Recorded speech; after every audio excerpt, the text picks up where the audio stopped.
बिहार चुनाव के बीच हलचल नागपुर और दिल्ली में बढ़ गई है। हलचल कैसे बढ़ी है वो आपको बताऊंगा, देश के वरिष्ठ पत्रकार के खुलासे के बारे में भी बताऊंगा। लेकिन चर्चाएं इस बात की हैं कि बिहार चुनाव के बाद भारतीय जनता पार्टी को नया राष्ट्रीय अध्यक्ष मिल सकता है।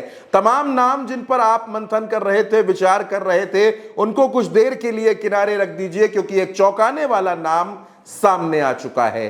बिहार में तो चुनाव हो रहा है, लेकिन हलचल गुजरात में बहुत ज्यादा हो रही है। देश के वरिष्ठ पत्रकार और राजनीतिक विश्लेषक केपी मलिक ने एक खुलासा कर दिया है। केपी मलिक ने लिखा कि गुजरात में शाह का पावर प्ले और नए सियासी संकेत। भागवत की गुजरात एंट्री, सीआर पाटिल की दिल्ली रवानगी और विश्वकर्मा को कमान यानी अमित शाह का दबदबा फिर मजबूत। संघ शाह में टकराव से तालमेल की ओर बढ़ा मोड़, यानी संघ और शाह के बीच जमी बर्फ अब तेजी से पिघल रही है।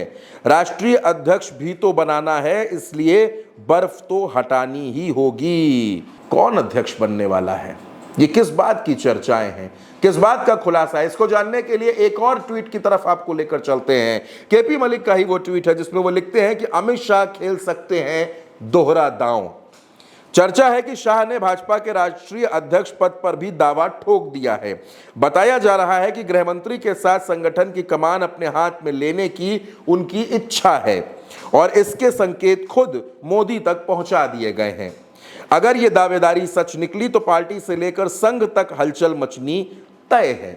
ये दावा करना, जो दावा है, ये केपी मलिक कर रहे हैं, वरिष्ठ पत्रकार हैं और लंबे वक्त से पत्रकारिता कर रहे हैं। उनका ऐसा कहना है कि अमित शाह की नजर बीजेपी अध्यक्ष पद पर है और अब संघ के साथ उनके रिश्तों में जो दूरियां थी, जो खटास थी, उसको कम करने की, उसको खत्म करने की कोशिश की जा रही है, क्योंकि अमित शाह वसुंधरा राजे को बीजेपी का अध्यक्ष नहीं बनने देना चाहते। वसुंधरा राजे ने हाल फिलहाल में प्रधानमंत्री नरेंद्र मोदी के साथ मुलाकात भी की थी, जिसके बाद ये चर्चाएं शुरू हो गई थी कि वसुंधरा राजे को भारतीय जनता पार्टी कमान दे सकती है, वो राष्ट्रीय अध्यक्ष बन सकती हैं। लेकिन इस बीच इस खबर का सामने आना बेहद हैरान करता है। क्या अमित शाह भारतीय जनता पार्टी के अध्यक्ष बन जाएंगे? खबरें तो उड़ती उड़ती ये भी आ रही हैं कि शाह और संजय जोशी के बीच भी मुलाकात हुई है, लेकिन इसकी कोई पुष्टि नहीं है। सोर्सेस के हवाले से ये खबर है, लेकिन केपी मलिक ने जो बात लिखी वो भी मैंने आपको दिखाई, वो बात मैंने आपको बताई। क्या बिहार चुनाव के बाद एक बड़ा उलटफेर होने जा रहा है? भारतीय जनता पार्टी लंबे वक्त से अपना अध्यक्ष नहीं चुन पाई है, अपना अध्यक्ष नहीं बना पाई है। बार बार ये कहा गया कि फला चुनाव के बाद ऐलान कर देंगे, फला चुनाव के बाद ऐलान कर देंगे, लेकिन हरियाणा से लेकर चुनाव बिहार तक आ गया, कोई ऐलान नहीं हुआ। महाराष्ट्र की सरकार का एक लंबा कार्यकाल हो गया, दिल्ली की सरकार बन गई, झारखंड की सरकार बन गई, हर जगह चुनाव हो गए, लेकिन बीजेपी अपने अध्यक्ष का ऐलान नहीं कर सकी। ऐलान तो उत्तर प्रदेश में भी प्रदेश अध्यक्ष का नहीं हो सका है।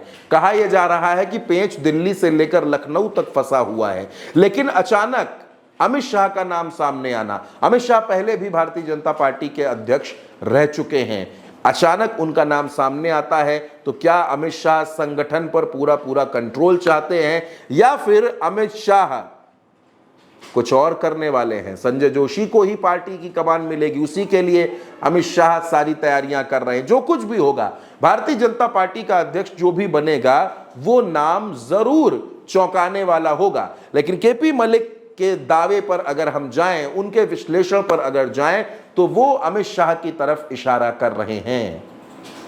अगर अमित शाह बीजेपी के अध्यक्ष बनते हैं तो जाहिर तौर पर राजनीति में दिल्ली से लेकर नागपुर तक और अलग अलग जगहों पर हड़कंप मचेगा। बहुत से नेता हैरान रह सकते हैं, ये देखने वाली बात होगी। फिलहाल उल्टा चश्मा यूसी पर मेरे साथ इस खबर में इतना ही। आप अपनी राय कमेंट बॉक्स में जरूर बताइएगा, चैनल को सब्सक्राइब कीजिएगा। नमस्कार।